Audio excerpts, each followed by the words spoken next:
So I want to pick up where I left off at the end of section 1.3, looking at the conservation of mechanical energy.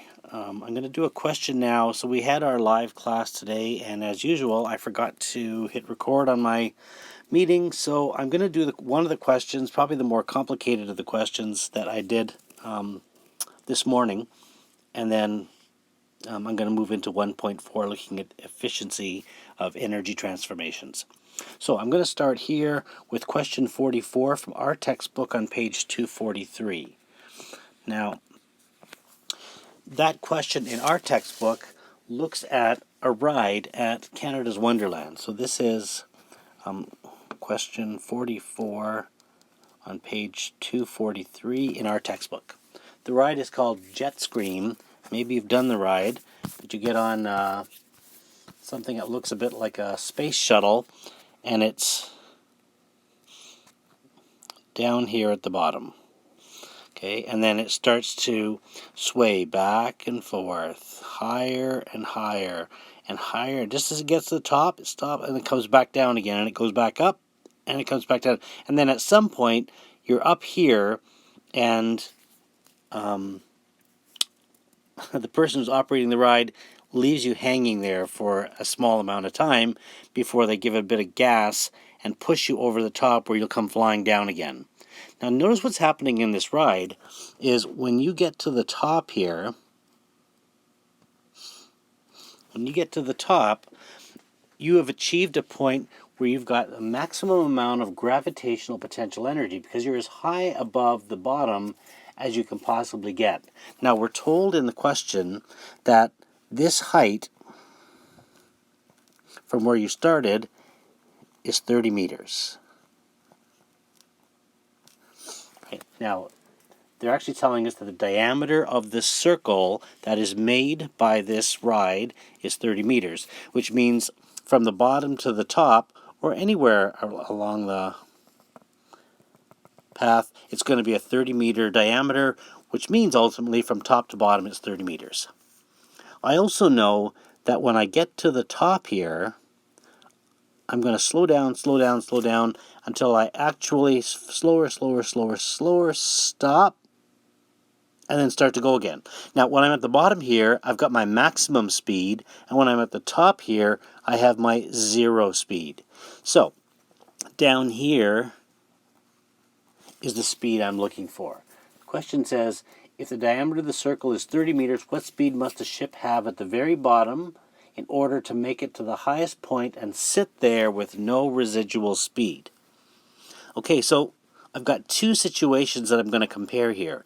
I'm going to compare the situation at the top of the ride to the situation at the bottom of the ride. I know at the bottom of the ride, h equals 0. And at the top of the ride, v equals 0.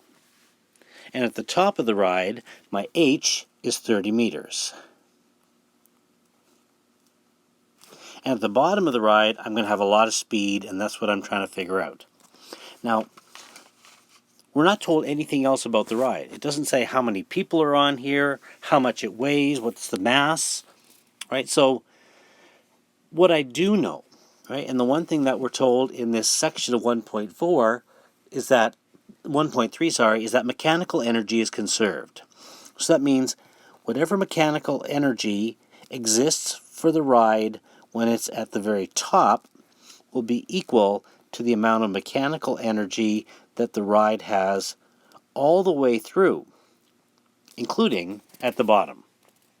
So the mechanical energy here is equal to the mechanical energy here, which is equal to the mechanical energy here, which is equal to the mechanical energy here, here, here, and then back to here again. So mechanical energy is conserved. It doesn't disappear. I also know that the mechanical energy is the sum of the kinetic and the gravitational. Kinetic and gravitational. Okay, so they are conserved, so they will be, and again, notice that this is at the bottom of the ride, where this is talking about the top of the ride. Now, what I know is at the top of the ride here, well, before I go any further, let's just substitute in what I know for these equations. So the kinetic energy is 1/2 mv squared, and mgh is my gravitational. At the bottom of the ride, my kinetic energy is 1/2 mv squared, and my gravitational is mgh. Now, what you might be able to see right off the top here is that I have a mass component to everything here. So if I took both sides and divided both sides by m, what would happen would be all of the m's in the entire formula are going to disappear. Right? If I divide this side by m and divide this side by m, right, what you do to the left, you have to do to the right. The m's up here will cancel with the m in the denominator, and the m's up here will cancel with the m in the denominator. So what I'm left with now is the v squared plus mgh at the top, 1/2 v squared plus gh at the top. Again, remember this side is the top side, is going to be equal to 1/2 of v squared plus gh at the bottom. Now, what I also know is an important piece here. I know that at the top, right, on this side here, v is 0. When I get to the top, this becomes 0 because I'm going to slow stop. And I know that when I get to the bottom, at the bottom, I have no height, which means at the bottom, I have no GH. I have no gravitational energy component left either. So what that ultimately leaves me with is that the GH at the top is equal to 1/2 of the v squared at the bottom. And there we are. G is 9.8. The height at the top we said was 30 meters, which is equal to 1/2 of v squared. And now I'm just going to go ahead and solve for v. 30 times 9.8 is about 300, times 2 is about 600. I'll take the square root of that, and I get a v, which is equal to 24.2 meters per second. And that's at the bottom of the ride when it's at its maximum speed before it starts going up the other side and slowing down again. Okay, so there's the answer for question 44 in the textbook. So it's a little bit tricky in that they haven't given you a mass. The other thing that you can do is you can make up a mass. If you make up a mass, recognize that the mass will be the same in all 4 parts of that, and when you're done, it will all work out the same, just as we're doing here in this question. Right? The m's will ultimately cancel. Okay, so there is question 44 from page 243 in our textbook. Right, I'm going to move on now and get into the concept of efficiency in energy transformation. Now, one of the things that we've been talking about for about a week now is this whole notion of conservation of energy. The whole idea that energy cannot be created or destroyed, but energy can be transformed from one form to another in what we call an energy transformation.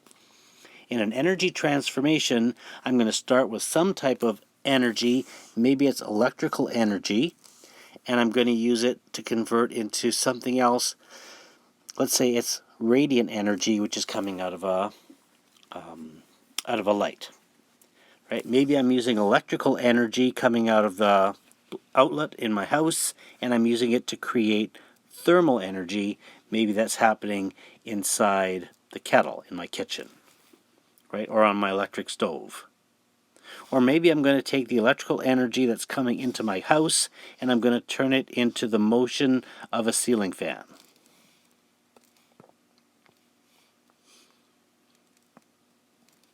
Okay, so you get the idea here that I can take all of these different types of energy, of electrical energy, and convert them into all of these other types.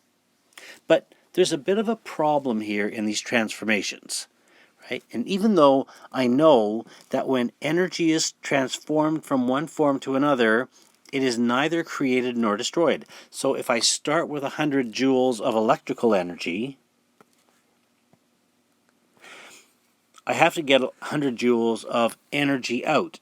But the problem is, it won't always be radiant energy that we're producing. So if it's the old-fashioned type of light bulb, right, the light bulb that you screw into the socket that gets really, really hot, it turns out that when I'm putting energy into that bulb, it's also creating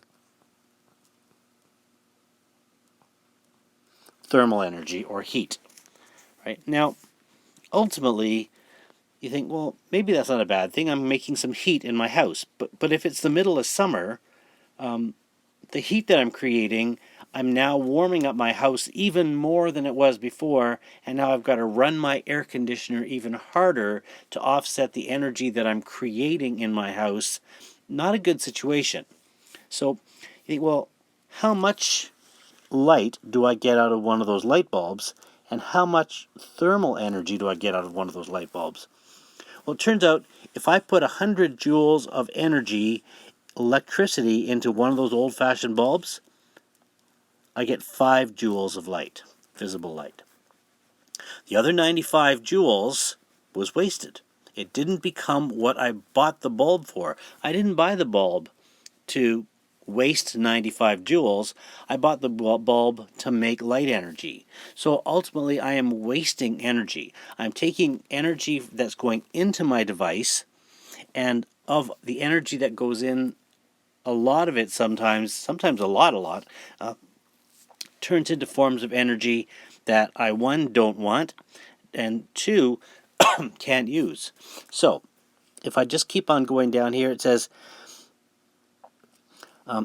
when energy is transformed, not all of my initial electrical is converted into the desired output energy. Some of the original energy input gets converted into other forms of energy that are not necessarily what I want. Okay, ultimately, we're going to call that waste energy. Waste energy. And like I said, those old bulbs that we used to use were terrible, right? They were really, like I said, when you put $1 worth of energy into that bulb, you get a nickel of light. That's a pretty bad deal on your investment, right? You put $1 worth of electricity in, and you get a nickel worth of light. 100 joules becomes 5 joules. Remember, you pay for every joule. Okay, that's how this is going to work as we work through the next section of our note here. You pay for every joule that goes into your house. Every joule that goes into your gas tank, every joule of food energy that goes into your fridge, every joule of electricity that comes into your house. Right? We pay for joules of energy. So I really don't want to be wasting joules of energy. So I really need to think, I wonder how efficient something is. Right? So efficiency here is what we're going to be looking at today. And when I'm talking about efficiency basically translates to how little energy is being wasted, which, one, is bad for the environment, and two, is bad for your wallet. All right? Ultimately, that translates into money. So anything that's not efficient is wasting you money. Wasting your money. You put money into it in terms of energy, and you only get a fraction of your energy back out in terms of desired output. Remember, all of the energy that went in comes out as energy, but some of it will not be energy that you want, and some of it will not be energy that you can use. I'll tell you that if you put gasoline energy into a standard automobile, gas-powered car today, you will probably get between 20 and 35% efficiency, which means, let's say your car is 25% efficient. When you put $100 worth of gas into your car, you get $25 of motion and $75 worth of other types of energy, like sound. Well, that's not helping me. I didn't buy the car to be noisy. I bought the car to get me from A to B. I'm getting light energy that's being produced inside the engine, which is going to get converted into heat. And again, if you touch the hood of the car, don't try this at home, after it's been going for a while, it gets quite hot, right? A lot of your gasoline gets converted into thermal energy. So ultimately, it would be great if we could have 100% efficiency with nothing lost. but that's not the way it works. So what we're going to do in this next section is we're going to calculate how efficient is something. Right? We're going to use this formula here where my percent efficiency, right? How good is it? Just like us on a test sometimes. I could say you got a 82 on the test and think, I'm pretty happy with that. I'm pretty good at this topic. Or maybe you got 37% on this test and you think, I wasn't very efficient with that test. I didn't do a very good job with that test. I wasted a lot of marks. So for percent efficiency here, we've got two energies. I've got the energy that I put into the device, and then I've got energy out. Well, energy out will be 100%, but not all of it is desired output energy. So when I say E out, I am talking about the desired output energy. Because of the energy that went into it, the desired energy out is part of what comes out, and the other missing piece is what was wasted. So we're not gonna focus on this piece here. I'm going to look at how much went in and how much usable energy did I get back out. And it all comes down to looking at the device and saying, what was I doing with that device? What did I buy that device for? Now, the textbook, the sample problems for 1.4a, let's just have a quick look at those sample problems here. 1.4a. So we've got two energy transformations going on here. Sample A says a firefly's body transforms chemical energy into light energy, radiant energy, that appears a greenish glow, and it uses that light to attract mates and to attract prey that it can eat. And the question is, how efficient is the firefly in doing this if it transforms 4.13 joules of chemical energy, food, into 3.63 joules of radiant energy, light? So I probably have room to do this here. So I'm going to look, my percent efficiency is equal to my desired E out divided by what I put in, times 100. My E in is the energy input that I put into whatever it is I'm doing. In this case, it's food. In this case, it's 4.13 joules. Okay, I'm going to transform 4.13 joules of chemical energy, food, into 3.63 joules of light. So my desired output energy is 3.63 joules. Now, if I look at this, I can see that 0.50 joules was wasted. Right? It was turned into other types of energy that really didn't do what the firefly wanted out of his or her food. So now if I do my calculation, my energy out is 3.63 joules. That's desired energy out, divided by my total energy input, times 100, and I'm getting a percent efficiency here of 88%.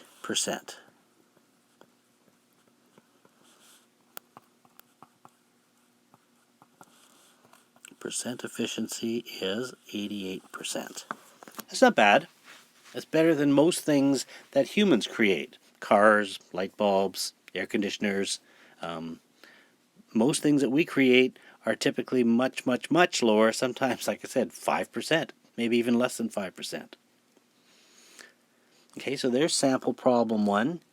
If I move up to sample problem 2 here, it says, what is the efficiency of a rope and pulley system if a painter is using 1.93 kilojoules of mechanical energy, that's motion, to pull on the rope and lift a 20 kilogram paint barrel at a constant speed to a height of 7.5 meters above the ground?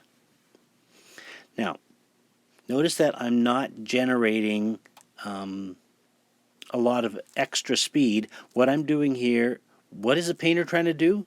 Get that bucket of paint up to the platform where he or she is going to be painting, right? 7.5 meters up. So the question is, what is the efficiency? So percent efficiency is equal to desired energy out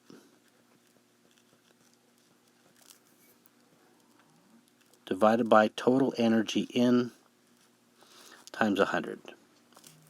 Now the percent there is really a unit. Right? So when we're thinking about percent, don't hit the percent on your calculator. There's a percent button on there because that will divide your number by 100. Right? So just use the percent as a unit, just like kilograms or anything else. Now the question is, what is my desired energy out? What am I doing here? I'm trying to move something higher. Right? So my desired energy out is Eg, which I know is mgh. So I can calculate this by taking my 20 kilogram bucket, 20 kilogram tin of paint, times 9.8 times 7.5 meters. And I get a desired energy out of 1.47 times 10 to the third joules.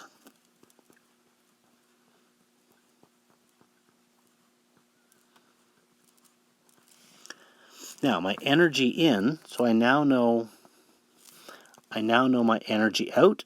I just need to check the energy in from the question.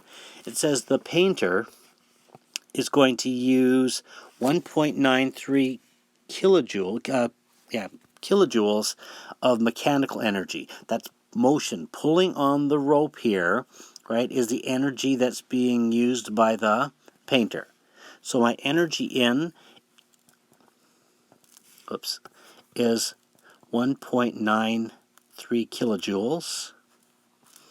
Right. Oh, but my other units are in joules. So I've got to have the same units top and bottom. And I've got joules up here. So I'm going to convert this into joules also. I know that 1,000 joules is a kilojoule. And my kilojoules will cancel. And I'm going to end up with 1.93 times 10 to the third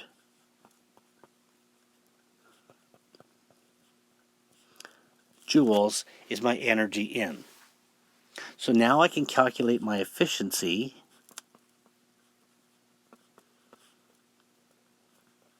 by taking my energy out, which is 1.47 times 10 to the power of 3, divided by my energy in. Right, so there's my desired energy out, which is gravitational energy. My energy in was me pulling on the rope, which is 1.93 times 10 to the third joules times 100%. Notice I can scratch the 10 to the 3's out just to make the math a bit easier. And I'm going to get an efficiency here of 76%.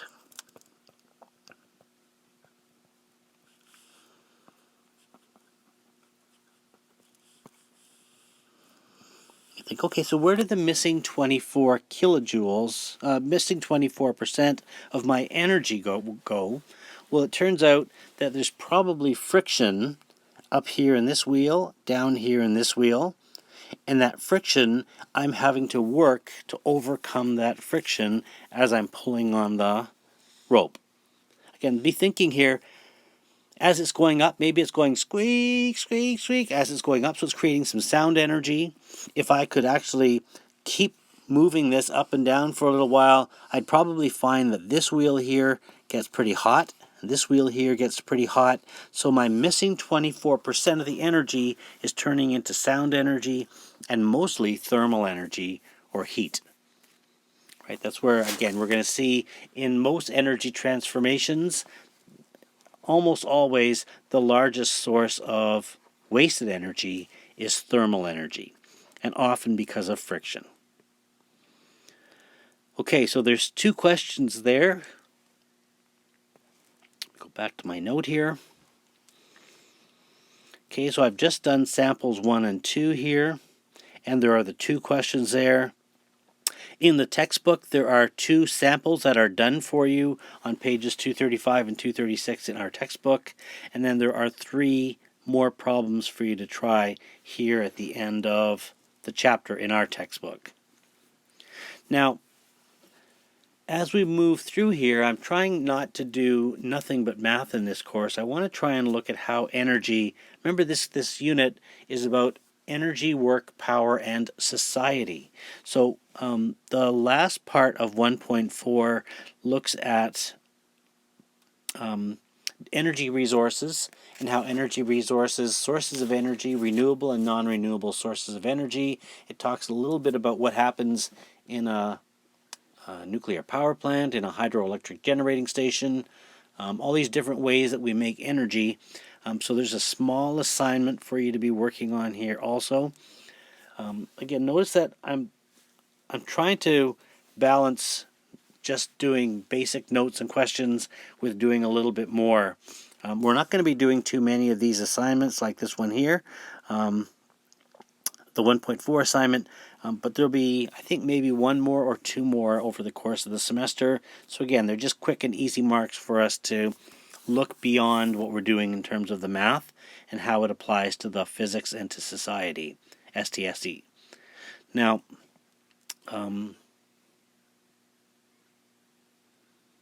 if I go back to, whoops,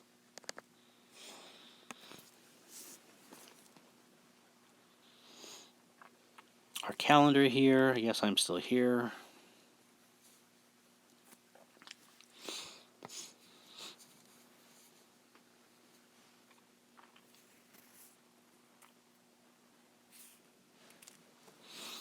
Okay, so notice that here, this is Monday's note on efficiency, right, for the 4th. There's our assignment 1.4. Notice that I assigned the roller coaster gizmo here today, Friday the 1st. And again, I'll take you to that in the calendar.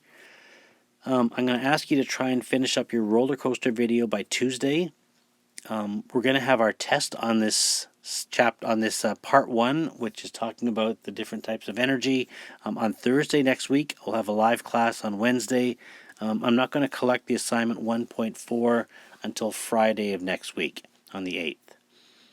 Right, and then on Monday we're going to talk about the sound and wave ISU and get ready for our ISU date here on the 20th of May. If you have a look, I mean, even though it's May 1st here, we're already starting to look towards the end of the semester, right? So just, whoops.